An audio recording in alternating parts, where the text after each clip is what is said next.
आज ये मेरे साथ क्या हो रहा है? अब मैं क्या करूं?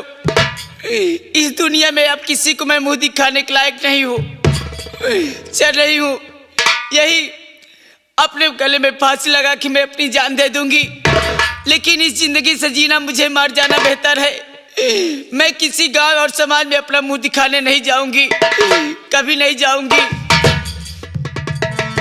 नहीं, नहीं, नहीं,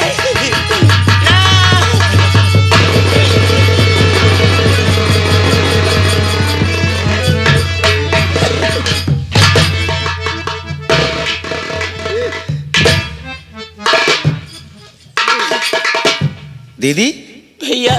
क्या बात है, क्यों फांसी लगा रहे हो दीदी? भैया आप सही वक्त पे आ गए। आपको क्या पता कि बापू का किसी ने खून करके और राघवराव प्रधान काका अपने घर लेके मेरी अस्मत से खेल की मेरी जिंदगी बेकार कर दी। भैया अब ये तुम्हारी मधु दीदी किसी को मुंह दिखाने के लायक नहीं है।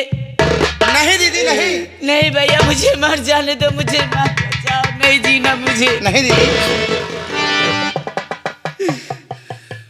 मरने दूंगा न दीदी तुझे जान से। दीदी भैया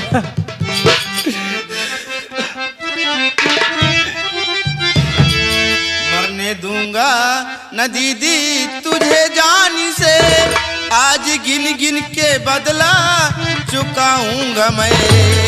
प्रधानवा साला ने किया खून मेरे बाप का।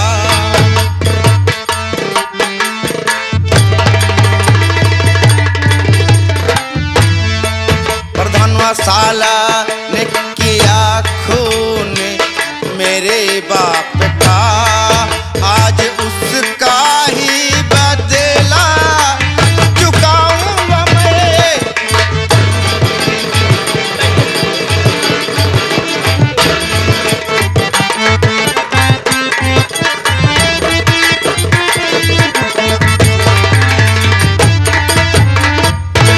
भैया चिंता मत करो दीदी, तेरा भाई अभी मोहित जिंदा है दीदी। राघवराम प्रधान से मैं आज ही मिलूंगा दीदी, और उनका चलता हूँ दीदी। आज उनको इसी वक्त दीदी उनको मारकर उन्हीं के खून से मैं नहाऊंगा दीदी। आज दीदी भैया चलो दीदी। चलो।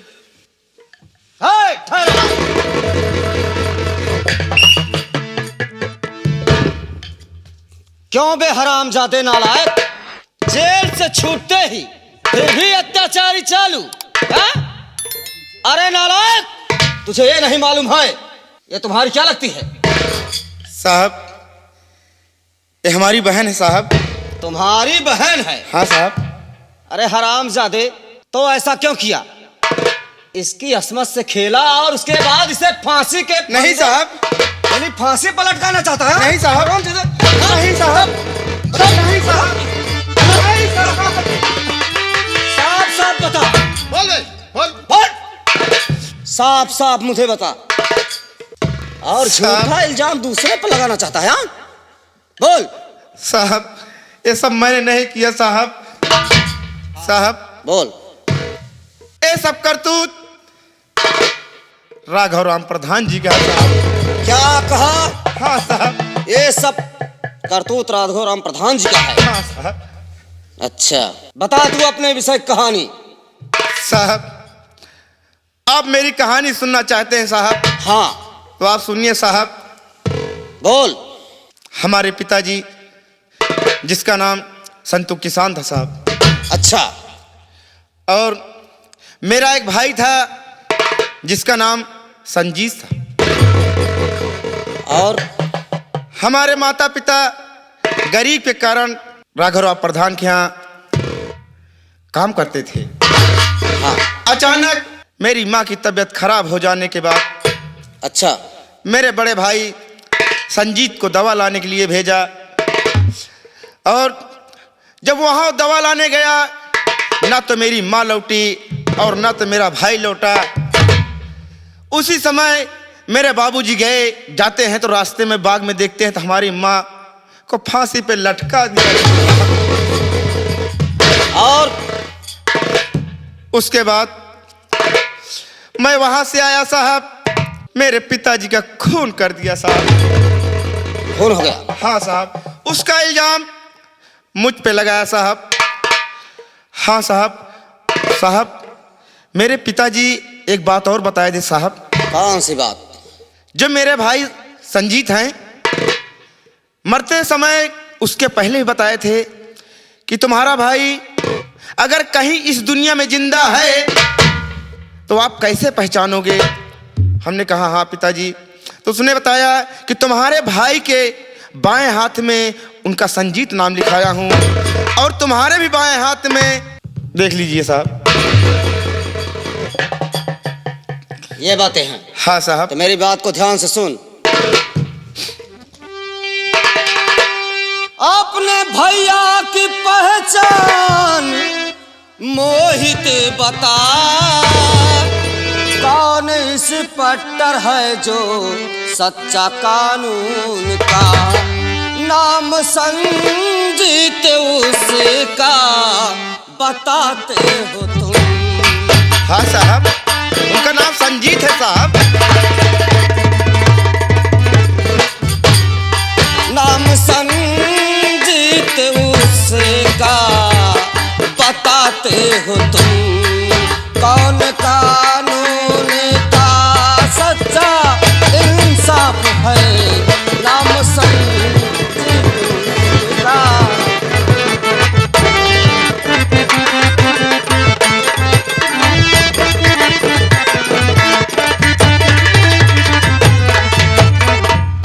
साहब मैं आपसे बता ही दिया हूं साहब, मेरे भाई का असली पहचान, मैं जब छोटा छोटा था साहब तो मेरे पिताजी दोनों भाई के हाथों में, बाएं हाथ में दोनों के नाम लिखवाए साहब। ये मेरे हाथों में मोहित लिखा है साहब, और मेरा भाई संजीत मिल जाएगा साहब तो उनके भी बाएं हाथ में उनका संजीत नाम लिखा है साहब। मैं तुरंत पहचान लूंगा साहब।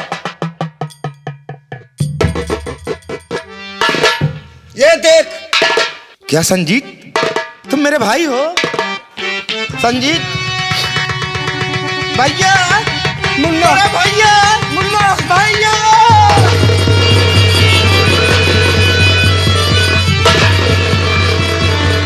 भैया बस कर मुन्ना, बस। भैया बहुत कुछ हो गया। देख भैया, मधु की हालत बहन की देख भैया। बहन मधु,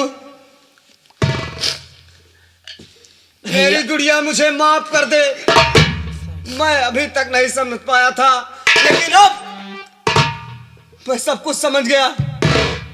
आ मेरी बहन, एक बार मेरे गले से लग जा। आ भैया। आ बहन।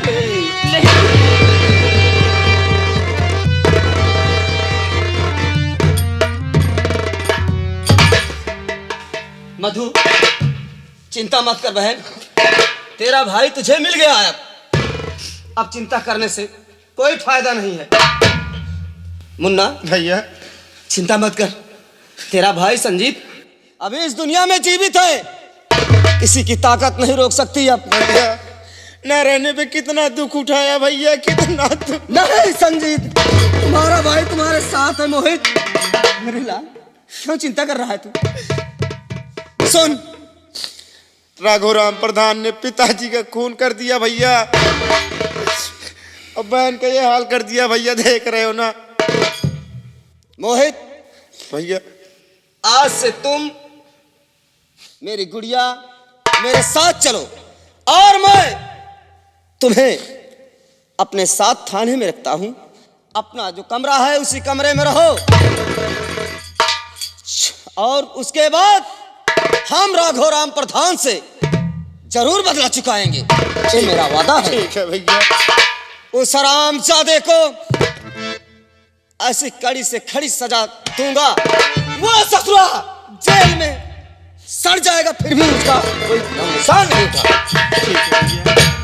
रकम अली, मेरे भाई बहन को ले चलो साथ में। चल मुन्ना चलो।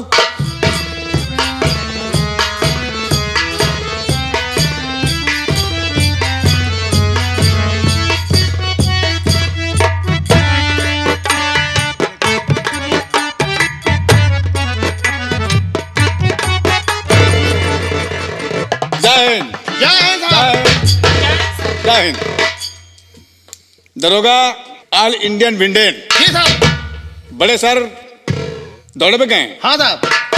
और तुम तीनों लोग 112 नंबर गाड़ी निकालो। ठीक है सर। राजापुर की ओर जाओ। ठीक है साहब। ठीक है जी। तब तक मैं राघवराम प्रधान जी की फाइल तैयार करता हूँ। क्यों नहीं सर। ठीक है जाओ। चौकीदार। Yes sir. चलिए। ठीक है सर।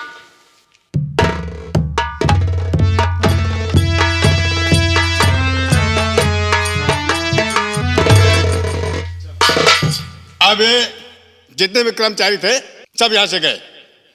मैं अकेला हूं। अब ऐसो आराम से यहां बैठूंगा, आराम करूंगा, कोई टेंशन नहीं है।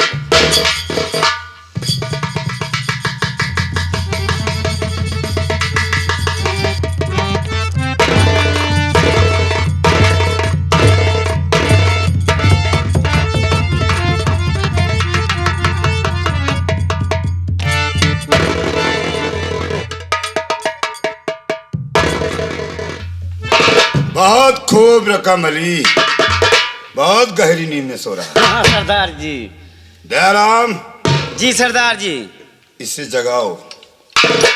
जगाने के बाद हम इससे बात करेंगे। ओए!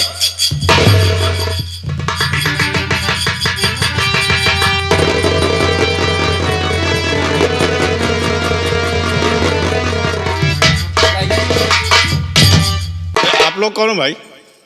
पहचानो। अरे सीताराम।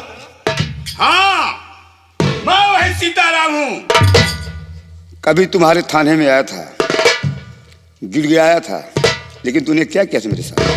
सीताराम जी मुझे माफ कर दो भैया। मैं पैसे वापस कर देता हूँ। कहते हैं सब कुछ लुटा के होश में आए तो क्या किया, दिन में अगर चिराग जलाए तो क्या किया।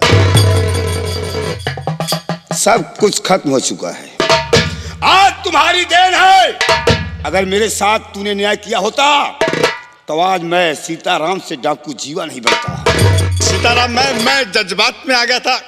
मुझे दौलत से इतना प्यार हो गया कि मैं दौलत के आविश में पागल हो गया। कितनी दौलत चाहिए तुझे? नहीं मुझे कुछ नहीं चाहिए। ये वर्दी देते समय सरकार कहती है गीता पर हाथ रखकर कसम खाओ कि पूरे ईमानदारी के साथ हम देश की सेवा करेंगे। लेकिन तूने क्या किया है? जिंदगी भर सिर्फ घूसखोरी, नाजायज काम किया है।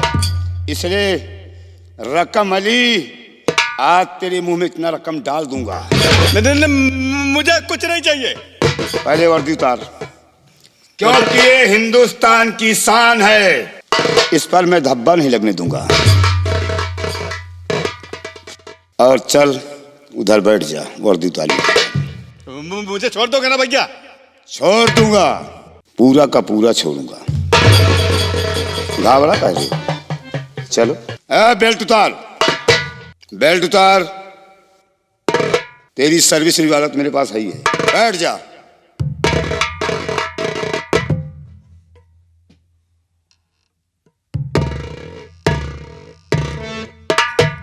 उतार वर्दी।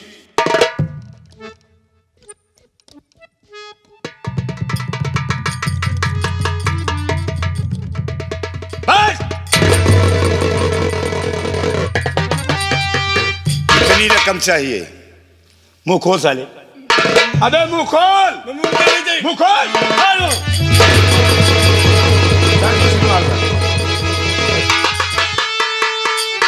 आज तुझे तेरी ही सर्विस रिवाज से मारूंगा। मरने के लिए तैयार हो जा हरामजादा। साथियों आइए मेरे साथ।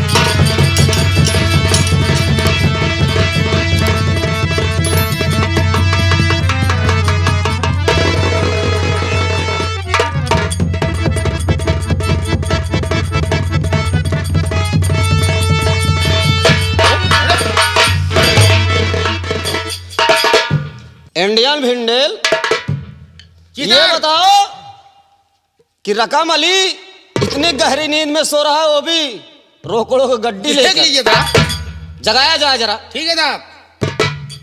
जगाओ। ओए, और ये क्या हुआ दरोगा? साहब, रकम अली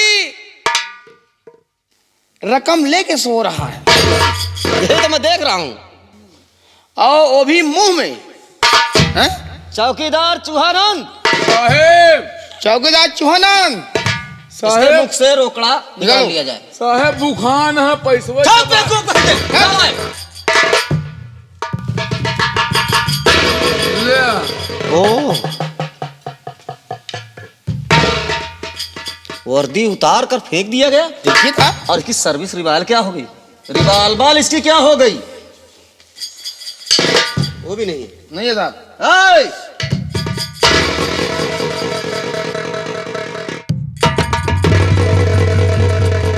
मर गया साहब। साहब, इसके सीने में गोली लग गई है। जैसे करनी उस भोगो जाता नरक जात। काहे पछताता? इसकी लाश को सील करो और पोस्टमार्टम के लिए भेज दिया जाए। ठीक है सर। मुझे लगता है कि जीवा डाकू और दयाराम डाकू हम पुलिस वालों का जीना हराम कर दिया है। जी सर। जितना जल्दी हो सके जीवा डाकू को और दयाराम डाकू को जी सर। तत्काल अरेस्ट किया जाए। ठीक है सर।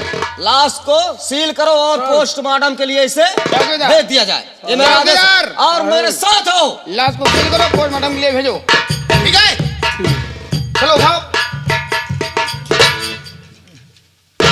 हाँ, साहेब क्या है? साहेब तो खाए खाए मोटाई कहाँ, कैसे उठाए इन पाऊ बकी। रकम अली रकम खा के मोटा गया है। उठाओ जल्दी।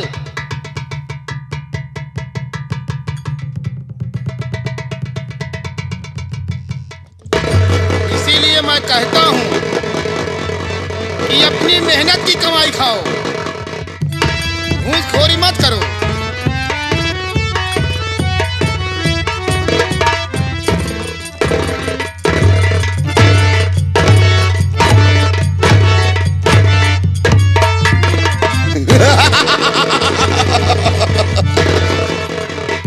संतोष, नंबरदार। यार मैं कमलेश को बहुत समझाया, लेकिन मेरी बात उसके दिमाग में आती नहीं। लंबरदार पता नहीं आपके लड़का है कि नहीं। पहले ये बता, क्या कहे बारे बतिया नहीं मानता। तुम नहीं जानते हो और जानते भी हो? सब जानते हैं लेकिन का कही। इसकी 3 औरत को मैंने जला दिया। उनहु भी आए गेन में है लंबरदार। पहले ये बताओ कि प्रधानी अपने नैहर से आई? आ गई हैं। आ गई है? हाँ लंबरदार। ठीक है, उन्हें बुलाओ पहले। मैं जा रहा हूँ, तुरंत लेवा के आ रहा हूँ।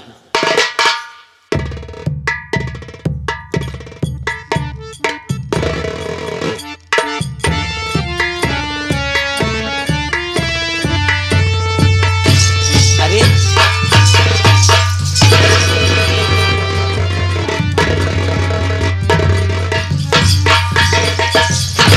क्या बात है? प्रधान, हाँ बोलिए। देखिए, हमने तुम्हारे बेटे को बहुत समझाया, लेकिन उसके दिमाग में हमारी बात आ नहीं रही है। इसलिए मैं चाहता हूं कि 9 महीने कोख में तुमने रखा है, उसे प्यार से समझा दो, वरना आज मैं सारी जागीर इसी दिल्ली में बेचकर तब जाऊंगा। तो ठीक है, कोई बात नहीं, उसे बुलाओ, मैं अभी उससे अच्छी तरह समझा देती हूँ। और संतोष, नंबरदार। इतनी बड़ी जागीर हमारी है, ले कौन सकता है? हम सोचते हैं इसी दिल्ली में राधे श्याम जी रहते हैं, उनको बुलवाएं, हो सकता है कि हमारी जमीन खरीद लें। लंबरदार, बोलो। इतनी बड़ी रियासत उनके बस के नहीं बा। तो तुम अपने दिमाग से बताओ। हम एक सलाह बता दी लंबरदार, हमें निगाह में है। कौन है, बोलो। गंगा कैसेट के मालिक पुनीत शर्मा जी। यार, ये बात तो मेरे दिमाग से उतर गई थी। उनके अलावा आपकी इजाजत क्यों ले न पाए। सोचिए, इस दिल्ली में कितनी बड़ी बिल्डिंग उनकी है, हैं? जहां भी जगह जाता पर। हूँ, मैं जहां भी जाता हूँ हाँ? वहीं सुनता हूँ गंगा कैसेट के मालिक पुनीत शर्मा जी का ये मकान है। तो ऐसा करिए, हाँ। कि पुनीत शर्मा जी को बुलवाइए, हम सारी जागीर उनके नाम लिख दें।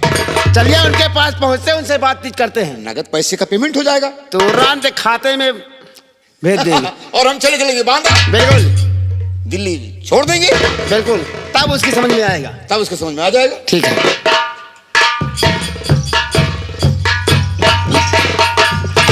बाबूजी, फिर वही हरकत आप दोबारा करने लगे। किसको बेचने जा रहे हैं?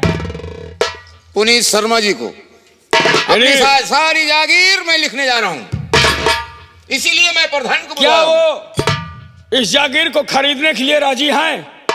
वो एक नेक दिल और शरीफ इंसान है।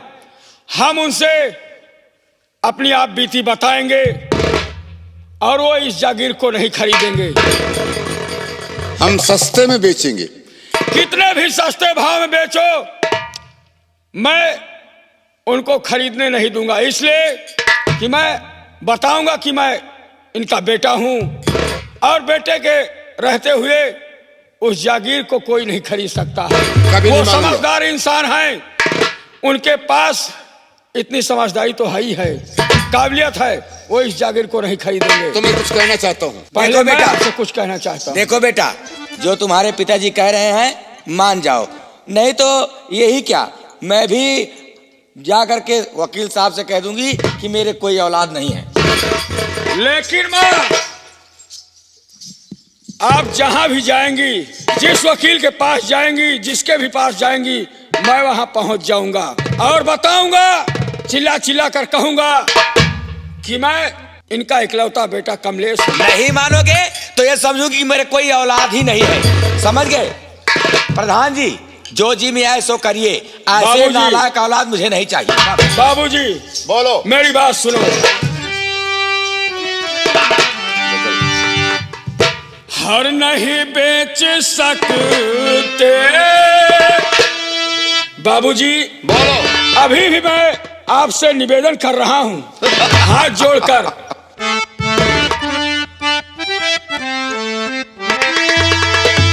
और नहीं बेच सकते रियासत को पापा, नहीं बेच सकते,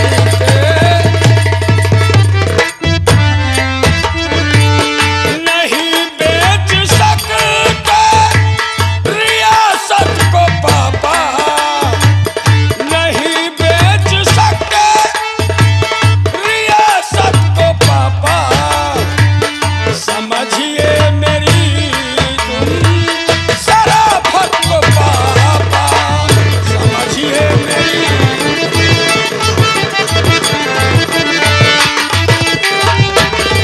अगर बात तुम मेरी न मानोगे पापा,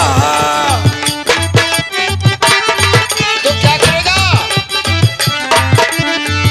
अगर बात तुम मेरी न मानोगे पापा, मैं डाल दूंगा आफत तुम पर है पापा, मैं डाल दूंगा। जो मैं नहीं चाहता बेटा होकर, मजबूरन वो कदम मुझे उठाना पड़ेगा और मैं अदालत तक आपको घसीट कर ले जाऊंगा। तो मुझे चैलेंज दे रहा है? हाँ, तो मेरी बात सुन। और नहीं मान सकता हरामखोर पागल और नहीं मान सकता तेरी बात पागल,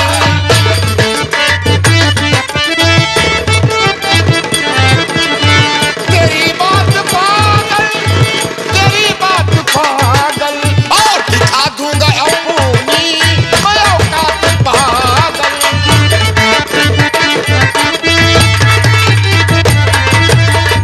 और किया गर्च मनमानी,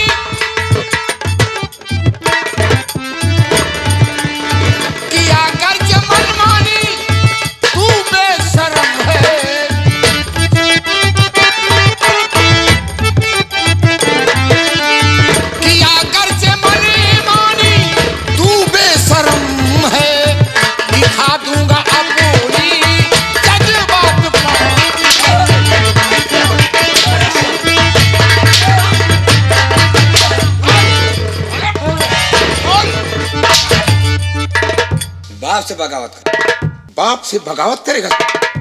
आप चाहे मेरी एक एक बोटी काट डालिए, लेकिन मैं यही कहूंगा कि मेरे जीते जी इस जागीर का हकदार कोई और नहीं बन सकता है।